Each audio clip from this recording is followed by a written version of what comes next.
जो अपना टॉपिक चल रहा है उसका नाम है Laplace transform of Heaviside unit step function, right. और ये टॉपिक जैसा मैंने आप लोगों को बोला था वो हिसाब से मैं काफी डिटेल में ले रहा हूँ। यानी अगर छोटी सी भी चीज लग रही है तो वो छोटे से चीज को वेल इलेबोरेट करके आप लोगों को समझा के दे रहा हूँ।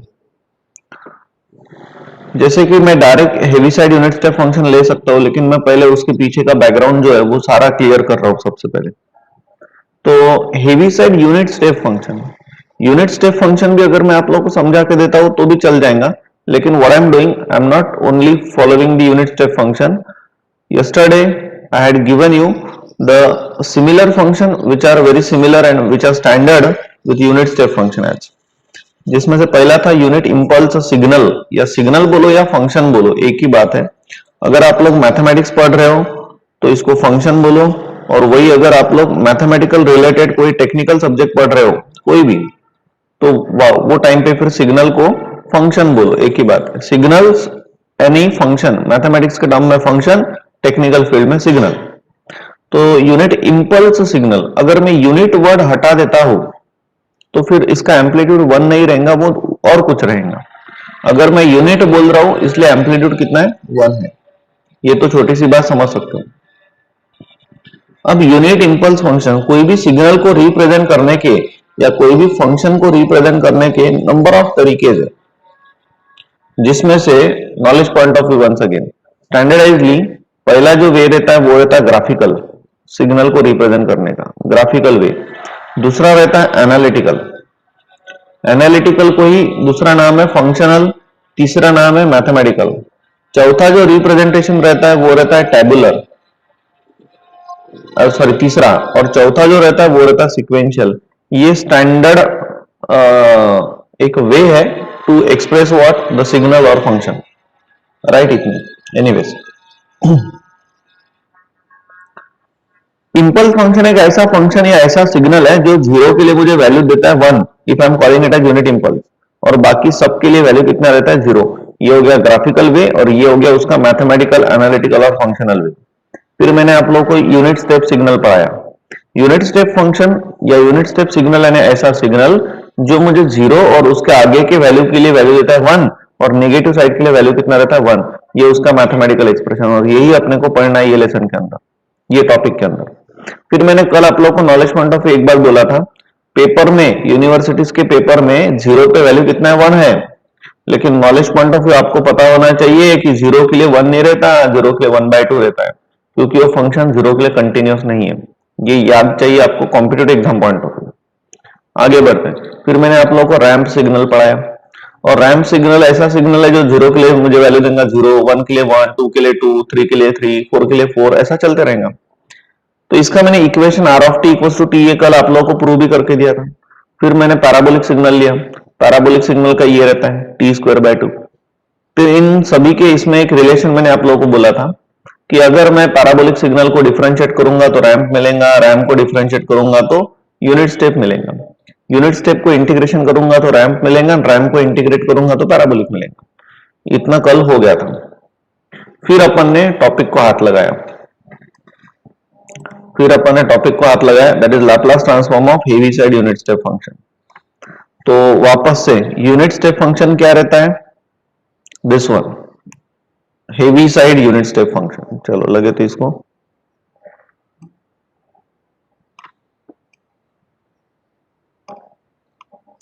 हेवीसाइड यहां पे बोल दे तो ऐसा, हेवीसाइड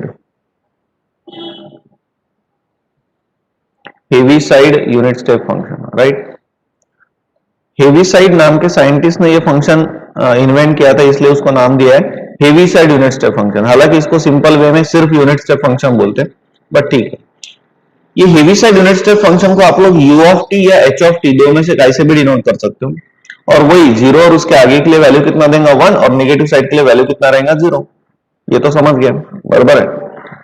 अब ध्यान दो, अब आप लोगों ने लिखना हो तो कैसा लिखना है, इसका पीडीएफ वगैरह सब भेजूंगा मैं, लेकिन आप लोगों ने यहाँ से शुरुआत करना है। ये इसके पहले का लगे तो ये भेज देता हूं मैं आपको, लेकिन ये आपने फेयर में नहीं लिखना है। लिखते हो तो कोई बात नहीं है, but it's not a part of your syllabus, it's just the knowledge point of view. I had shared all those things with you.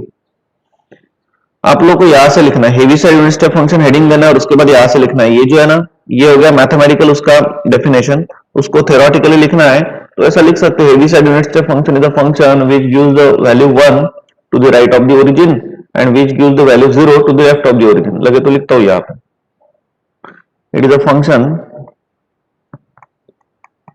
it is a function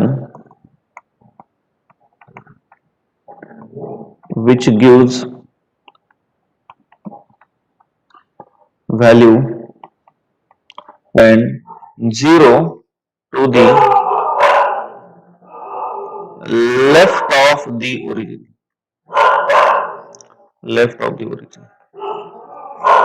and denoted by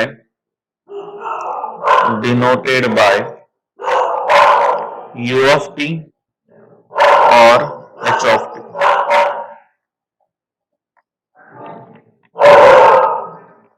समझ गए? और ये हो गया मैथमेटिकल डेफिनेशन। तो चलो ध्यान दो, ये तो समझ गए इतना। फिर मैंने आप लोगों को कल डिस्प्लेस यूनिट स्टेप फंक्शन बोला, और डिस्प्लेस यूनिट स्टेप फंक्शन इतना मैंने करके दिया, लेकिन मैं रुक गया। आपको अगर मैं डायरेक्टली ये समझा के देता हूं तो सब समझता है, लेकिन वो मजा नहीं आता है पढ़ने में। इसीलिए मैंने सबसे पहले फिर आप लोगों को ऑपरेशन ऑन सिग्नल, एक नॉलेज पॉइंट ऑफ व्यू बातें शेयर करना चालू किया। राइट, एक टॉपिक दैट इज कौन सा, ऑपरेशन ऑन सिग्नल। तो समझ लो, अब ये नोट करके लिखता हूं मैं, लगे तो ये नॉलेज पॉइंट ऑफ व्यू है सब। This is nothing but what, operation on functions बोलो या सिग्नल बोलो। राइट, ध्यान दो, मैंने दो सिग्नल लिए थे कोई भी आपको समझाने के लिए, बराबर ध्यान देना। कल मैंने एक दो ऑपरेशन आपको बोले थे, बाकी के बचे थे तो वो बोल देता हूं। नॉलेज पॉइंट ऑफ व्यू, नहीं पढ़ाया तो भी चलता ही, लेकिन पढ़ाया तो आपको डिटेल में समझेंगे कि क्या चल रहा है। तो समझ लो, ये जो डिस्प्लेस यूनिट स्टेप फंक्शन है समझेंगे एक्चुअल में कैसा है। तो समझ लो, मैंने दो सिग्नल लिए थे, एक सिग्नल लिया मैंने एक्स ऑफ और दूसरा सिग्नल लिया वाई ऑफ। कुत्ते भी इतने भूख रहे यहाँ पे, आवाज आ रहा है आपको कुत्ते भूखने का? अभिषेक, अभिषेक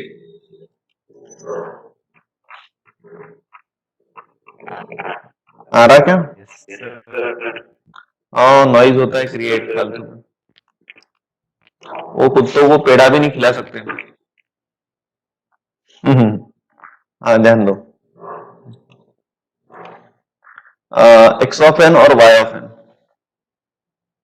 बिकॉज बहुत प्यारे कुत्ते हो, आप लोगों ने देखे होंगे वो अपार्टमेंट के अंदर, बचपन से देखते आ रहे उनको। हाँ, एक्स ऑफ एन और वाई ऑफ एन, ये दो सिग्नल लिए थे, और ये दो सिग्नल का सबसे पहला ऑपरेशन मैंने आपको समझाया था एडिशन। तो मैंने बोला था एडिशन कैसा करो, ओरिजिन पे ट्रीट करो सबसे पहले। ओरिजिन पे कितना है, 1 है, और यहाँ पे भी 0 पे कितना है, 1 है, 1 + 1 2 हो गया। तो ये हिसाब से एडिशन किया, फिर सब्सट्रैक्शन किया और मल्टीप्लीकेशन किया। अभी मैं आप लोगों को इसके बाद का ऑपरेशन समझाता हूँ, चौथा ऑपरेशन, फोर्थ ऑपरेशन जो है उसको बोला जाता है शिफ्टिंग ऑपरेटर, शिफ्टिंग। और ये जो शिफ्टिंग है इसके अंदर दो है, पहला जो है वो है एडवांसिंग, और जो दूसरा ऑपरेशन है वो है डिलेइंग। ये सारी बातें पढ़ने के लिए मिनिमम 1 हफ्ते का टाइम चाहिए, ये पूरा डिटेल में पढ़ने के लिए।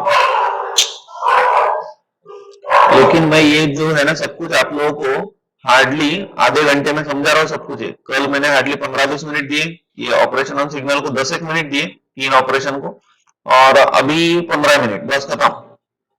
लेकिन इतने जल्दी ये समझना नहीं, but it's not a part of your Laplace transform, but still I am going to teach you all those things, क्योंकि एक गिल्टी फील नहीं होने को नहीं डायरेक्ट अगर मैं लिखता हूँ, इसलिए मैं ये समझा रहा हूँ। तो आप लोग जल्दी जल्दी समझ जाओ, जितना समझता है एक्चुअली। ये 15-20 मिनट का काम नहीं है, इसको पढ़ने के लिए 7 से 8 लेक्चर लगते हैं, तब जाके ये समझेगा। बहुत प्रैक्टिस चाहिए इसके ऊपर, तब जाके पढ़ापड़ आता है, हवे में आता है ऐसा। तो अभी फिलहाल के लिए समझ लो, जल्दी से समझ लेना। अभी देखो एडवांसिंग और डिलेइंग क्या रहता है। ये ऊपर का ही सिग्नल ले लो, एक्स ऑफ एन, ये दिखाई दे रहा है आपको? लगे तो ये वापस से ड्रॉ करोगे, 1 2 3 वैल्यू है ना, 0 के लिए कितना है 1, 1 के लिए 2, 2 के लिए 3। वो वापस से ड्रॉ कर एक्स ऑफ एन।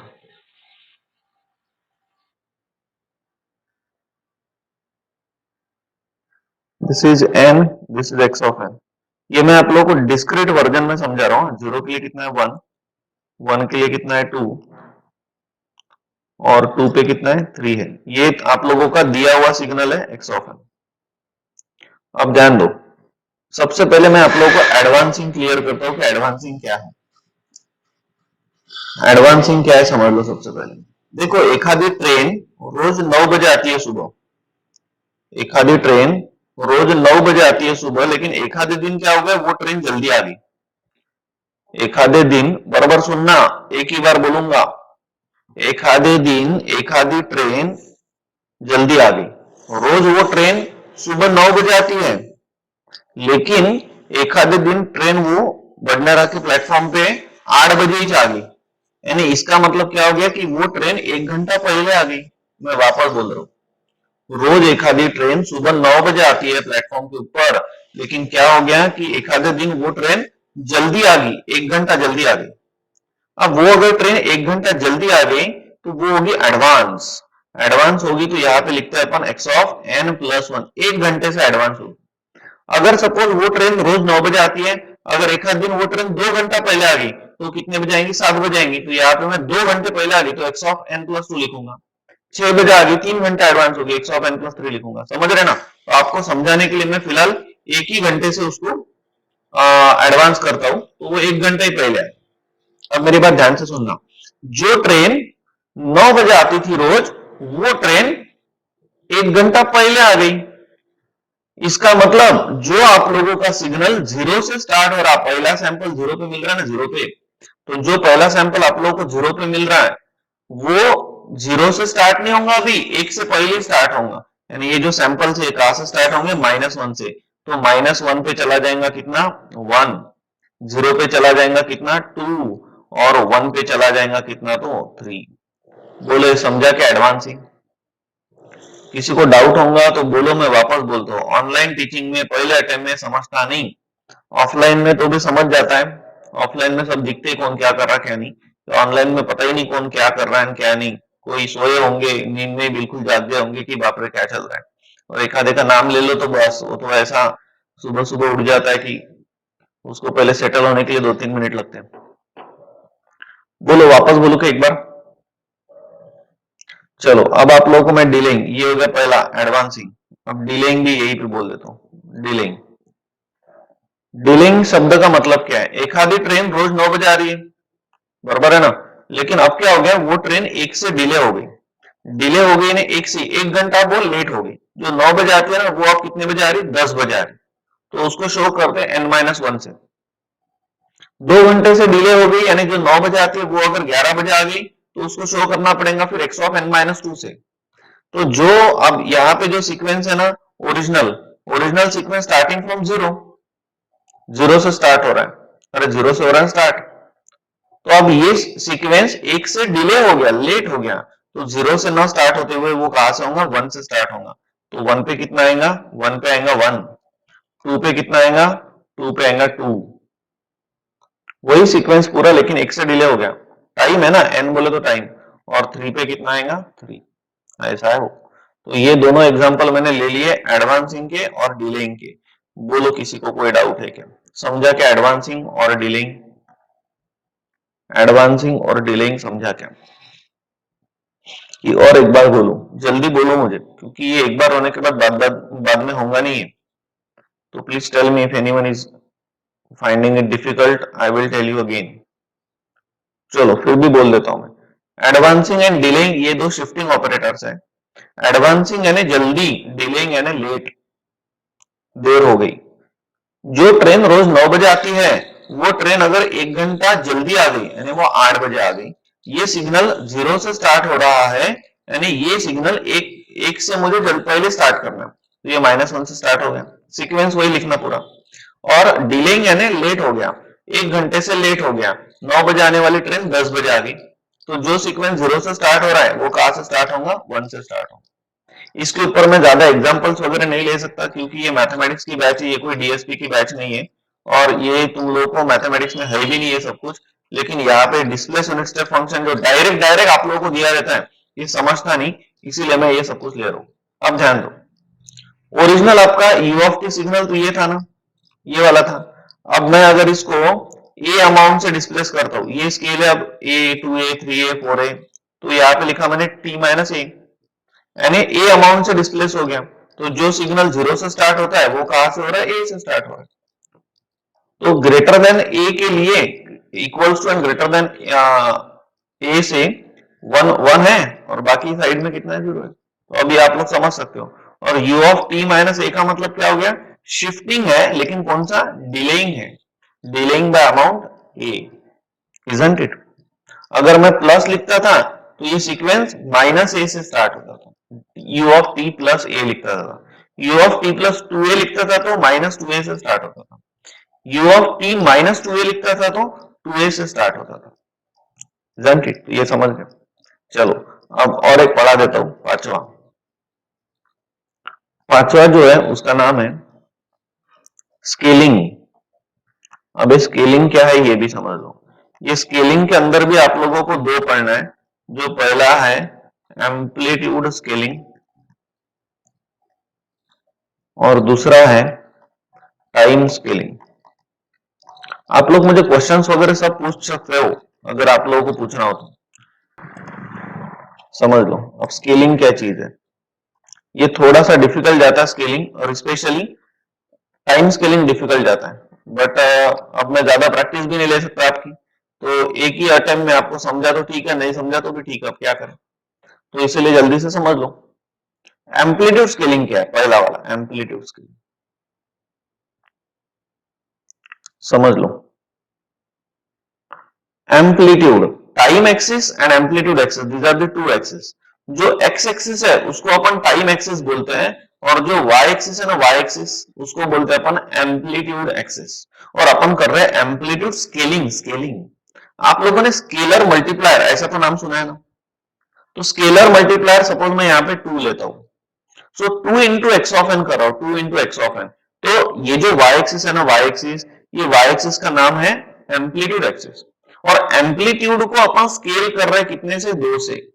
तो 0 के लिए ये कितना है, 0 पे 1 है, तो 1 इंटू 2 कितना हो गया, 2 हो गया।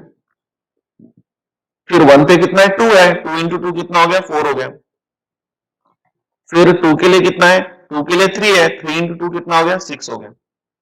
तो ये जो प्लॉट हो गया ना, इसको बोला जाता है एम्पलीट्यूड स्केलिंग। किसी को डाउट है क्या, नहीं है ना डाउट, पक्का। ये जो एक्स ऑफ एन है ये एम्पलीट्यूड है, और ये एक्स ऑफ एन को अपन 2 से मल्टीप्लाई कर रहे हैं, so that's why this is called as what, amplitude scaling. N का मतलब टाइम होता है और एक्स ऑफ एन का मतलब एम्पलीट्यूड होता है। अब दूसरा वाला बहुत इतना इजी नहीं है, डिफिकल्ट है थोड़ा सा, एकदम से नहीं आता। लेकिन आप लोगों को पहले अटेम्प्ट में समझना पड़ेगा, नहीं समझता है तो छोड़ दो, क्योंकि it's not a part of your mathematics. N suppose अभी आप लोगों को निकालना है X of N by 2, suppose यहां पे क्या किया था, एक्स ऑफ एन को 2 से मल्टीप्लाई किया, called as amplitude scaling. But अभी यहाँ पे जो एक्स ऑफ एन है ना, तो एन को 2 से डिवाइड करो, 2 से मल्टीप्लाई करो, 3 से डिवाइड करो, 3 से मल्टीप्लाई करो, जो करना है करो, लेकिन एन के साथ जो भी कर रहे हो एन के साथ कर रहे हो, एक्स ऑफ एन के साथ नहीं कर रहे हो। एक्स ऑफ एन के साथ अगर आप लोग कुछ भी करते हो तो वो हो गया कौन, वो हो गया एम्पलीट्यूड स्केलिंग। यहाँ पे आप लोग टाइम के साथ चेंजेस कर रहे हो, so that's why it is called as time scaling now. अब जब आप टाइम स्केलिंग करते हो तो वो टाइम पे ये जो ओरिजिनल सिग्नल है इसके सैंपल्स लिखने का, इसके सैंपल एक्स ऑफ 0 कितना है, 1 है, एक्स ऑफ 1 कितना है, 2 है, और एक्स ऑफ 2 कितना है, 3 है। We are dealing with discrete values here, so 0, 0 के बाद 1, 1 के बाद 2, 2 के बाद 3 के बाद 4, चलते रहेगा।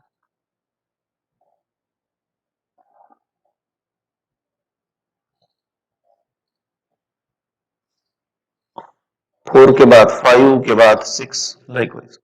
अब ध्यान देना, इसके अंदर मैं सबसे पहले n इक्वल टू 0 रखता हूं, तो 0 अपॉन 2 यानी 0 अपॉन 2 यानी कितना हो गया, 0 हो गया। 0 अपॉन 2 यानी 0, और x ऑफ 0 कितना है 1 है, तो 0 के लिए कितना मिल रहा है 1। समझ गए। अब n की वैल्यू 1 रखता हूं 1, और यहाँ पे n की वैल्यू अगर 1 रखी तो 1/2 x ऑफ 1/2 है क्या, नहीं है, तो गया। अब 2 रखते 2 अगर रखता हो तो 2/2 यानी 1 हो गया, और x ऑफ 1 कितना है 2 है, इसलिए 2 पे कितना मिल रहा है 2 मिल रहा है। अब 3 रखते हैं n की वैल्यू, तो 3/2 ओके।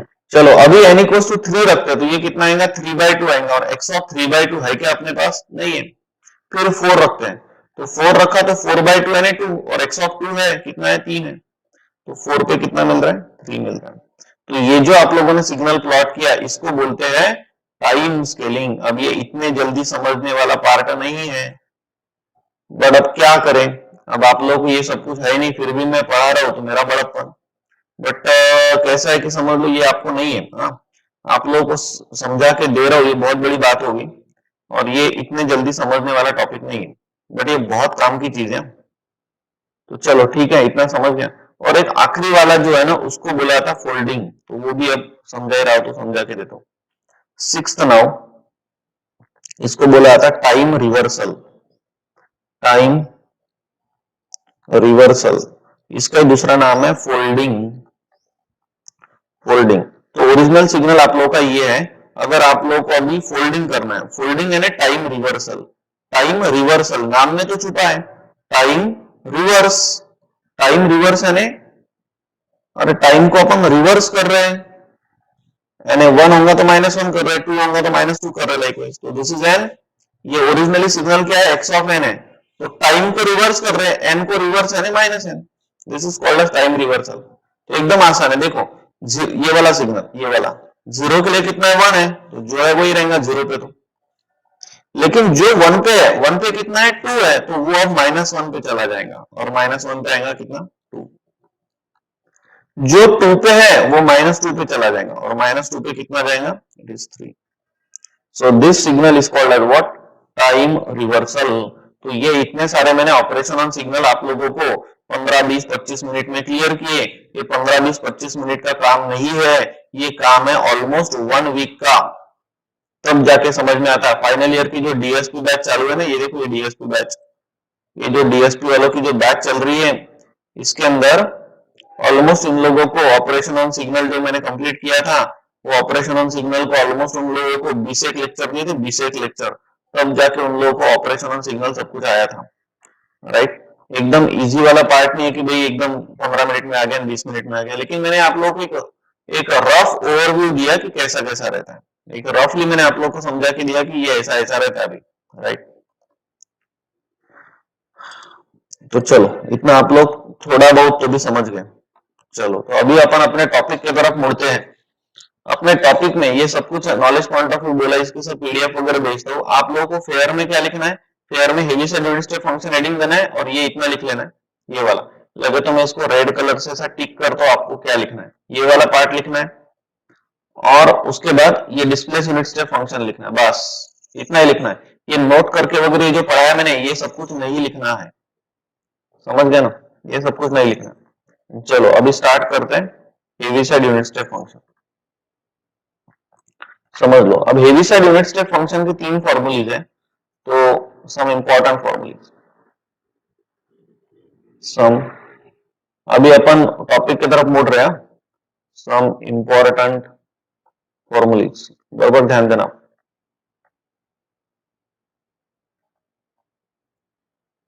तो इसमें से पहला जो फॉर्मूला है वो है Laplace transform of u of T बोलो और h ऑफ टी बोलो, कितना होता है। देखो u ऑफ टी हो या h ऑफ टी हो, u ऑफ टी और h ऑफ टी का मतलब क्या होता है, it is 1। u of T और h ऑफ टी यानी heavy side unit step function है ना, यूनिट स्टेप फंक्शन है ना, और यूनिट स्टेप फंक्शन की वैल्यू कितनी रहती है 1 रहती है, तो 1 का लाप्लास कितना आता है 1/s आता है। समझ गए ना सब लोग। इसका अगर उल्टा करूं L इनवर्स ऑफ 1/s, तो इसको मैं क्या लिखूं, इसको मैं लिख सकता हूं it is u of T और h of T. Hope so ये फॉर्मूला आप लोग समझ गए। अरे लाप्लास ऑफ 1 इज 1/s, और 1 बोले तो u ऑफ टी और h ऑफ टी रहता है। नाउ सेकंड फॉर्मूला, अब ये सेकंड वाला फॉर्मूला बहुत काम का है, यही अपने को हर प्रॉब्लम में लगने वाला है। Laplace of F of T minus A into suppose you of T minus A, H भी रह सकता है, ये आता है e raise to the power minus A S into F bar of S. यही फॉर्मूला ऑलमोस्ट ऑल प्रॉब्लम्स में लगने वाला है। इसका उल्टा करता हूं तो L inverse of e raise to the power minus A S into F bar of S is equals to, ये आएगा f of T minus A into u of T minus a. और last third formula is Laplace of F of t into suppose you of t. अब u of T का मतलब क्या होता है? u of T का मतलब, u of T का मतलब तो 1 होता है, तो 1 into F of T and F of T, and what is Laplace of F of T? It is F bar of S. Simple thing. उल्टा करता हूं तो L inverse of F bar of S, इसको मैं क्या लिखूं? इसको मैं लिख सकता हूं F of t into u of T. So very easy thing. Hope so आप लोग समझ गए। बाद में देखते क्या करना। प्रॉब्लम्स। पहला problem, find Laplace transform of sin t into u of t minus pi। ध्यान देना अभी सब लोगों ने, इतना भी इजी प्रॉब्लम नहीं है, लेकिन बहुत इजी है। इतना भी इजी नहीं है लेकिन बहुत इजी है। बहुत इजी है ना, कंसेप्ट समझ लिया कि हो गया काम। कंसेप्ट कुछ भी नहीं है इसके अंदर, बट कैसा है कि बहुत लोग समझ के नहीं लेते इनिशियल लेवल पे, इसलिए उनको समझता नहीं, कॉन्सेंट्रेशन ही नहीं रहता। अगर फुल कॉन्सेंट्रेशन से देखोगे तो सब समझते हैं, सारे प्रॉब्लम आसान हो जाएंगे। ये टॉपिक हर एक के बस की बात नहीं है। 95% अबाउट स्टूडेंट ये टॉपिक डायरेक्ट छोड़ देते, लाप्लास करेंगे लेकिन ये टॉपिक करते नहीं, जानते नहीं होंगे। लेकिन होप्स हो कि मेरा टीचिंग आपको फायदे का रहेगा और आप लोगों को जल्दी से समझ जाएगा। अब ध्यान देना जरा, वही बातें जो मैंने आप लोगों को पहले दिन से पढ़ा रहा हूं लाप्लास में, जिसका भी लाप्लास ट्रांसफॉर्म निकालना है वो कौन रहता है? F of T. So solution वही हो, बराबर ध्यान देना सब लोग, सोल्यूशन वही हो। अब यहाँ पे क्वेश्चन क्या पूछा है? फाइंड लाप्लास ट्रांसफॉर्म हो, इसलिए लाप्लास ट्रांसफॉर्म निकालना, तो अपने लिए एफ ऑफ टी कौन हो गया? एफ ऑफ टी पूरा टर्म हो गया, that is sine t into u of T minus pi. Hope so आप लोग यहां तक समझ गए। अब जरा ध्यान दो, अभी तक अपन ने लैप्लास ट्रांसफॉर्म लेसन जो पढ़ा पूरा, उसके अंदर कभी ऐसा हुआ क्या कि u of T minus pi and h of T minus pi, u of T minus 2 3 4, h of T minus 2 3 4, ऐसा कुछ दिखा क्या? नहीं दिखा। ये पहली बार ऐसा आ रहा, पहली बार। अभी तक के प्रॉब्लम कुछ अलग थे। अभी तक के प्रॉब्लम थे find Laplace transform of sine t रहेगा, find Laplace transform of e raise to t into cos t रहेगा, find Laplace transform of t cube into e raise to 3t into sin t upon t, ऐसा कुछ तो भी रहेगा। ये ऐसा आया था कभी? u ऑफ t माइनस पाई कभी नहीं आया। तो ये अगर आता है तो समझ लेने का ये किसका प्रॉब्लम है? ये heavy side unit step function का प्रॉब्लम है। Hope so you got this. अरे समझ गए ना कहां से कैसा समझ रहे अपन कि ये हेवी साइड का प्रॉब्लम है? यू ऑफ आ गया। चलो अब ध्यान देना जरा, ये सेकंड वाला फॉर्मूला बहुत काम का यही लगने वाला है, सेकंड वाला ही। कॉपी उसको पेस्ट कर लेता हूं, राइट। तो यहाँ पे लिखता हूं मैं देयरफॉर बाय, अब समझ गए ना कि Heaviside unit step function है। So by Laplace transform of Heaviside unit step function, आप लोगों ने HUSF मत लिखना, आप लोगों ने पूरा लिखना, by Laplace transform of Heaviside unit step function, और ये लिख लिया, ये फॉर्मूला। समझ रहे क्या? अब जरा ध्यान देना इधर, ये होगी, इसका लाप्लास निकालना है ना अपने को। अगर इसका लाप्लास निकालना है तो ये लाप्लास ऑफ हो गया ना ऐसा, और ये भी लाप्लास ऑफ है ऐसा, इजंट इट? तो अगर मैं कंपेयर करता हूं दोनों को, इसको और इसको, तो यहां से समझ में आ रहा है कि यहाँ पे a कितना है? a here a equals two is pi. अरे t minus a, t minus पाई, तो a कितना हो गया? पाई हो गया। सो देयरफॉर ये बन गया फिर Laplace of f of t minus pi into u of t minus pi equals to e raise to the power minus pi s into f bar of s। यहां तक किसी को कोई डाउट है क्या? बोलो, is anyone is having doubt? कुछ भी नहीं किया, फॉर्मूला अप्लाई किया, और फॉर्मूले अप्लाई करने के बाद कंपेयर किया तो मुझे समझ गया कि a कितना है? पाई है। किसी को डाउट है क्या? नहीं है, आगे बढ़ो। अब वापस से ये टर्म को इसके साथ कंपेयर करो, तो आप लोगों को यहां से समझ में आ रहा है u of T minus pi as it is है, इसके बाजू में साइन टी है, u of T minus pi के बाजू में f of T minus pi है, तो इसका मतलब समझ गया कि here f of T minus pi equal to कितना है, साइन टी है। Isn't it everyone? इसके ऊपर अपन कल वापस से प्रैक्टिस लेंगे, एक आधा प्रॉब्लम तो आपको और समझेंगे, ये समझ गए, और 2-3 दिन यही चलेगा तो आपको और भी क्लियर होता है। लेकिन आपका कंसंट्रेशन चाहिए, अगर आप लोग ऐसे खाली फुकट कुछ ध्यान नहीं दे रहे अच्छे से, इजी है करके अगर छोड़ दे तो नहीं, इजी नहीं है इतना, पहले बोल दो, समझ के लेना पड़ेगा तब जाके समझेगा, अदरवाइज नहीं समझता, इतना इजी नहीं है, एक दिन 2 दिन 4 अंक खत्म हो गया। आपको भी सॉल्व करके देखना पड़ेगा 1-2 क्वेश्चन तब जाके आता है। अब मैं बहुत बेहतरीन वे से आप लोगों को सब समझा रहा हूं, पर आप लोगों को तभी समझेगा जब आप लोग भी इसके अंदर उतना ही इंटरेस्ट शो करोगे, तभी समझेगा, अदरवाइज आता नहीं है। ऊपर से श्राप भी ले लो, ये इतना इजी नहीं है कि भाई पटाख से आ जाए, है बड़ा इजी, लेकिन इसके लिए तुम्हारा कॉन्सेंट्रेशन चाहिए, तब जाके समझता है क्या क्या होगा, और थोड़ा सा हाथ चलाना पड़ेगा तब जाके आपको ये आएंगे। चलो यहां तक समझ गए। अब जरा ध्यान देना, आप लोगों को ये 3-4 मिनट में बैच खत्म हो जाएगी, नोटिफिकेशन आया अभी, तो फटाफट ध्यान दो, ये प्रॉब्लम कंप्लीट होने को है। अगर आप बराबर ध्यान दे रहे हो, ये है आपका फॉर्मूला ओरिजिनल, बराबर है। अब यहाँ पे अननोन कौन है, F bar of S, unknown F bar of S है। अब मुझे एफ बार ऑफ एस कहां से मिलता है, जब मैं एफ ऑफ टी का लाप्लास लूंगा तो मुझे एफ बार ऑफ एस मिलेगा, इतना तो समझ सकते हो। क्या यार कुत्ते भौंक रहे हैं, इधर सब्जी वाला आया वो भी चिल्ला रहा, डिस्टर्बेंसेस है डिस्टर्बेंसेस है।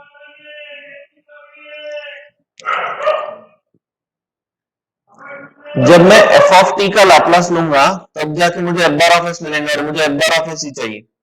लेकिन अभी अपने पास एफ ऑफ टी नहीं है, अपने पास f of T minus pi है, f of T minus pi है, लेकिन मुझे एफ ऑफ टी चाहिए। So that's what I am doing here, I am replacing t by t plus pi.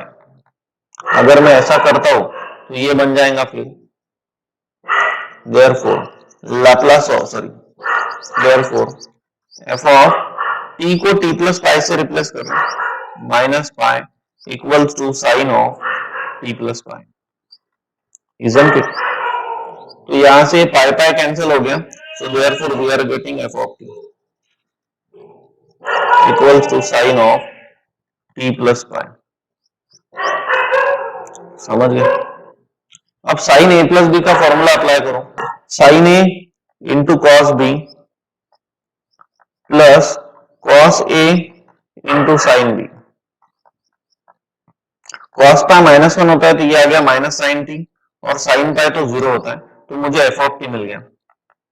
And therefore now taking Laplace transform on both sides, taking Laplace transform on both sides, अगर लेता हूं तो मुझे मिल गया Laplace of F of T equals to minus Laplace of sine T.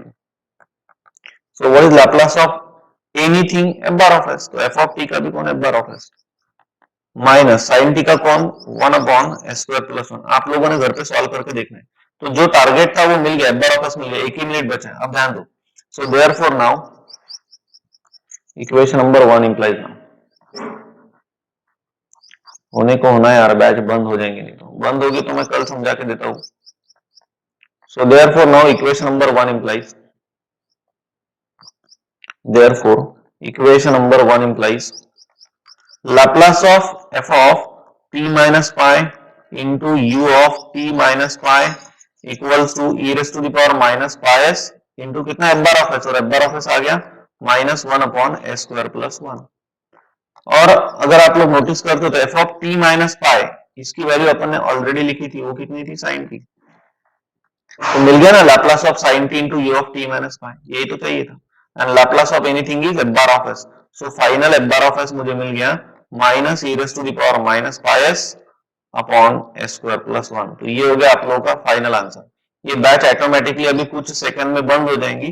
ये problem आप लोगों को मैं कल वापस से एक बार समझा के दूंगा तो और अच्छे से समझेगा, लेकिन घर पे आप लोग अभी प्रैक्टिस करना थोड़ी। मैं इसका पीडीएफ आप लोगों को अभी भेज देता हूँ। ये प्रॉब्लम हो गया कंप्लीट, थोड़ा सा आखिरी में घाई हुआ क्योंकि अभी ये बैच बंद हो जाएंगे। चलो ठीक है, रुकते फिर यहाँ पे, बाकी मैं आप लोगों को कल और समझा के देता हूँ, और कल बाकी के भी प्रॉब्लम की।